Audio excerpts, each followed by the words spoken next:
Hey everybody, it's Jason Blaha here, and yesterday I did a video discussing a single study that had been done, the first really comprehensive study that's been done on a pre-workout supplement to see if it actually helps with the desired outcome. And that desired income is to actually help you train hard enough or more effectively to gain muscle faster or lose fat faster, improve your body composition, get stronger, to give you some sort of performance edge.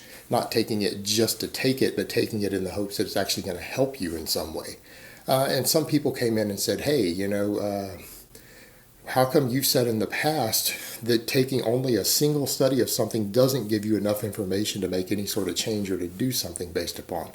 And I don't think people are understanding what that means. So let me put on my +5 out of weaponsmithing, work on skilling up my crafting a little bit, and let's talk about this. Oh, on a side caveat, I had at least a couple people come in and say, but I don't take a pre-workout to help me gain muscle or gain strength. I take it to give me energy. But the question starts to become, you're taking it to gain energy. Why? Because you want to be able to train hard enough to stimulate extra muscle growth, right? Now, if you're just taking it for energy, stop and think about that. Energy for no purpose, just to have energy. I thought people were taking it because they wanted more energy to train harder in the gym. So you don't actually care if you can perform better in the gym enough to gain muscle or lose fat or anything else from it. You just want the energy. That's not why I thought people were taking them. I thought they were taking it because they wanted it to actually help them improve themselves in some way through their training in the gym, which doesn't make sense to take a supplement to help you train that doesn't actually help you train. If you only care about energy and not about your training itself and the results of those training, that doesn't make sense. That's a very subjective thing. Energy is a subjective thing. Changes in performance, changes in muscle mass, that's something we can measure, which it's in theory should be the goal. You're taking a pre-workout to help with your gains usually. So kind of a weird statement they're making. I guess they're not really understanding. That's where marketing gets crazy, to where people can have you take a product where you think you're taking it not to improve in any way, and take it, $50 a month worth. That's insane. But that's the world we live in. But back to the point of the study. All right, what people need to understand when we're talking about single studies versus multiple studies, we're talking about multiple studies in that something actually makes a change in some way. That's what we're looking for. What do I mean there? Well, look at it this way. When a drug is created and studied to see if it helps with cancer or not, if you only do one study and it shows that 10% of people who took this drug, their cancer was cured, do we then assume we have a cancer cure? No, we need to do multiple studies. We need to study this closer and get at least 5 good studies that show a statistically significant curing of cancer cells. And I'm not saying we've found stuff like this, but if we do, that's what we're looking for. We want to find something that, cures 1 in 5 people who take it to their cancer in 5 or 6 different studies. Put in different environments, different demographics of people, different controls put in place. We want to see that this substance actually does something. Now, if you do one study on a substance and you see no statistically significant improvement in cancer size or tumor size, then we don't do further studies. Why would you do further studies on something that doesn't seem to work in the first study? All right, it's the same thing with any product you're doing or anything you're trying to cure. Like when you look at cannabis oil, I've read, because I had a bunch of friends who are like, no, cannabis oil cures epilepsy. People who are not scientifically minded, mind you, and they linked me this article, and I went and read the first 2 studies linked in the article, and that's not what they said at all. The first study I looked at showed that it took only 10 people. Now, 10 people is a tiny sample size. And what we would say with a study like this is that, okay, maybe we need to study this further. Because out of the 10 people that I read in there, 3 of them saw an improvement in their seizure rates. 5 of them saw no reportable change in the months that they were taking this cannabis oil. And 2 of them said that they had a worsening of their symptoms. You guys see the problem there?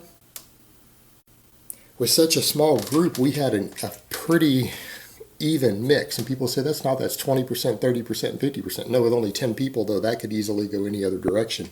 Had we done it at 100 people, It would be harder to say, but here's the thing.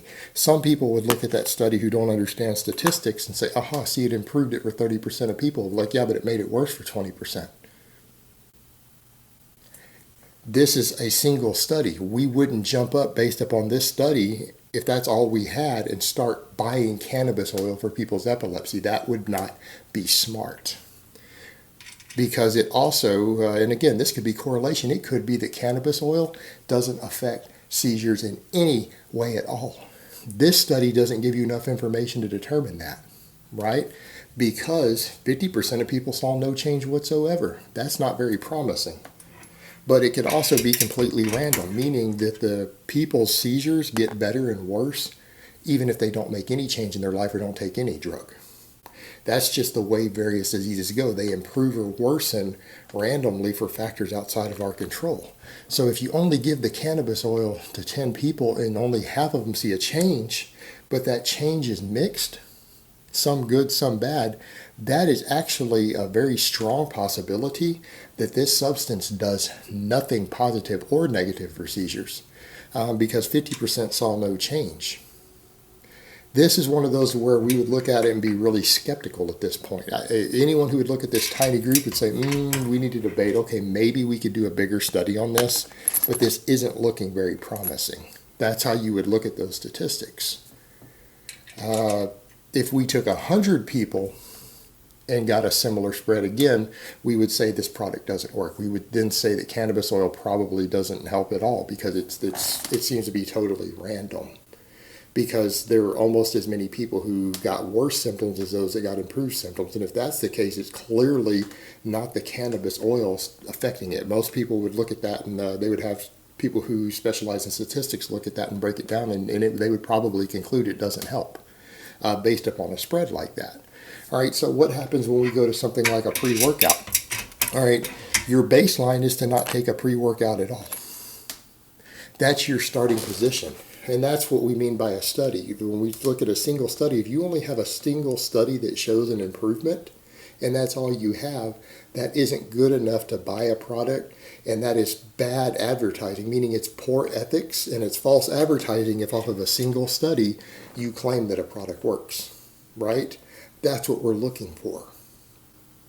And that's when I say you don't go off of a single study. So if you find only one study with a small group of people that shows that a ketogenic diet causes more fat loss, or a high carb diet causes more fat loss, or training with bands versus the traditional barbells that everyone's been using. Let's say most people have been training with free weights a long time. If we have one that comes up showing that using certain sort of bands produced 20% more muscle mass in people who used it,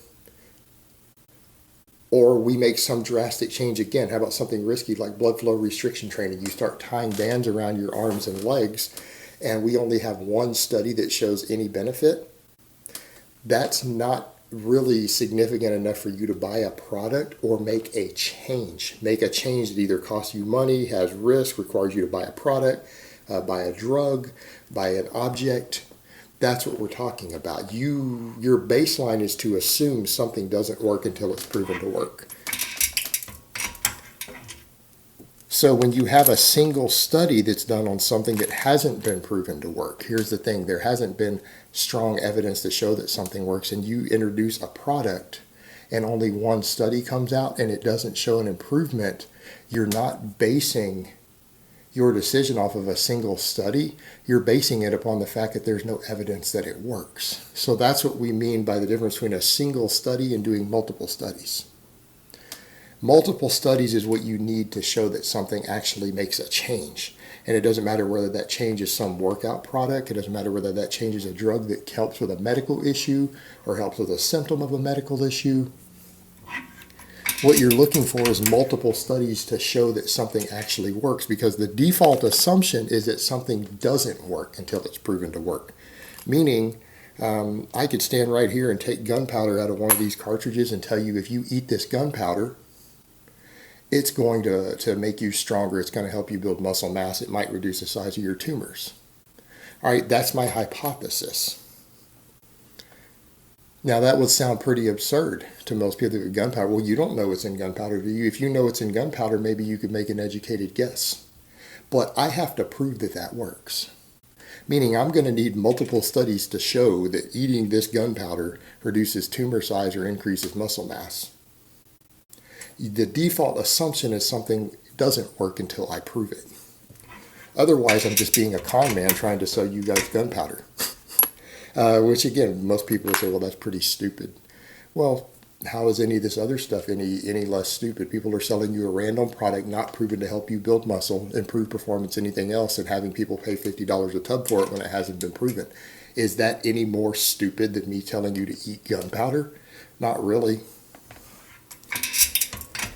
So when we have a single study that's done in a carefully controlled environment that takes 40 people in a really good study, this study is pretty well done. We take 20 people and give them the substance, in this case a popular pre-workout, and 20 people who we don't, and have them all run a very good program by a qualified coach, all this other stuff that was done, a registered dietitian, and we see no change. There's no difference in the amount of changes in body composition of either group, the amount of muscle they gain or the amount of strength they gain. When we have one study like that, some people are trying to say, well, don't you need multiple studies to show it doesn't work? No, because you need studies to show that it works before it's smart to buy it. You don't buy the product till it's proven to work. And here's the thing. Yeah, they suggested in the study we might need to do a longer term study, but you got to keep in mind, guys, a study like this costs a lot of money. All right, there's grant dollars involved. This is wasting scientific resources. This is wasting laboratory facilities to test to see if a product works. Now, you do a single 6-week study, and let's say they spend $100,000 on this 6-week study and find this product, in this case, Craze, the pre-workout, didn't help people. It didn't do anything positive towards their goals. So to do another study that, well, 12 weeks, 6 weeks isn't long enough, we need to go to 18. So if they spend $100,000, now they need $300,000 to do all the blood work, the DEXA scans, the registered dietitian, the strength and conditioning coach. Why would anyone want to waste that money when the first study didn't show anything? It showed no improvement, no benefit.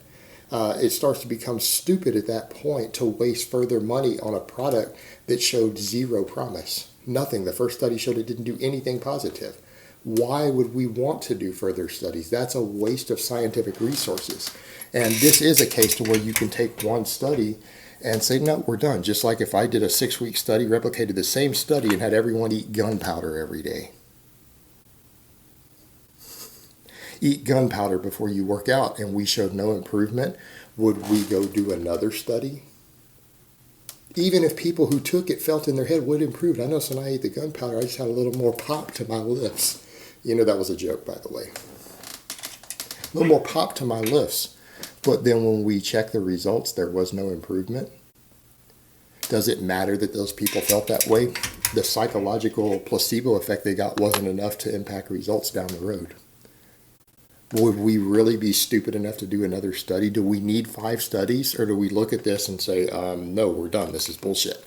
If it worked, then we need 5 studies to look at it to make sure it works before it's ethical to sell the product. Before it's smart for you to spend your hard-earned money on the product. That's what we mean by needing multiple studies. We don't need multiple studies to determine something that isn't worth taking. It's a waste of time because the first study showed no result, no improvement. It's intelligent at that point to step back and say, fuck this product. When you get one that says that it works, because then we're now talking about an investment, a change in people's lives, selling a product, marketing a product, people buying a product, people putting something in their body. One isn't good enough. You need at least 5 independent, well-done studies before you can say a product works. And that's reasonable, that's fair. In this case, we're done. The pre-workout in this mixture was shown not to have an improvement. It's stupid, no one should buy it. It's done. We don't need further studies to keep showing that something doesn't work.